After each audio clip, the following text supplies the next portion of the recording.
বাংলাদেশের রাজনীতিতে নতুন আলোচনার জন্ম দিয়েছে বহুকাঙ্ক্ষিত জুলাই জাতীয় সনদের খসড়া। ৮৪টি প্রস্তাব ও ৮ দফা নিয়ে তৈরি এই সনদ শনিবার রাজনৈতিক দলগুলোর কাছে হস্তান্তর করা হয়েছে।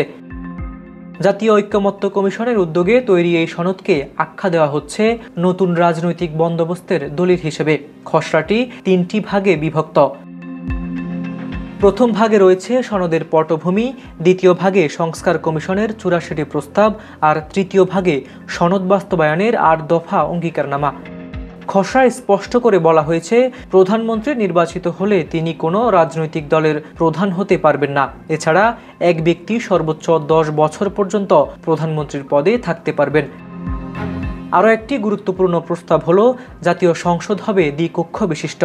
খসড়ায় উল্লেখ আছে, সংবিধান, নির্বাচন ব্যবস্থা, বিচার বিভাগ, জনপ্রশাসন, পুলিশ প্রশাসন ও দুর্নীতি দমন বিষয়ের যেসব সংস্কারে ঐক্যমত্য হয়েছে সেগুলোকে গুরুত্ব দেওয়া হবে। সনদের পটভূমিতে বলা হয়েছে, ১৯৭১ সালে স্বাধীনতার ঘোষণাপত্রে বর্ণিত সাম্য, মানবিক মর্যাদা ও সামাজিক সুবিচারের যে নীতি তা এখনও পুরোপুরি অর্জিত হয়নি।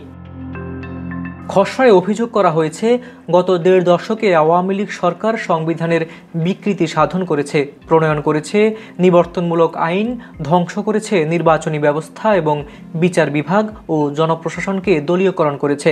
এমনকি দুর্নীতির মাধ্যমে রাষ্ট্রীয় সম্পদ লুণ্ঠনের ব্যবস্থাও কায়েম করা হয়েছে বলেও এতে উল্লেখ করা হয়েছে।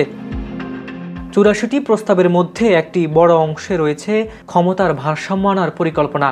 এর মাধ্যমে প্রধানমন্ত্রীর ক্ষমতা সীমিত করা এবং রাষ্ট্রপতির কিছু এখতিয়ার বাড়ানোর প্রস্তাব করা হয়েছে।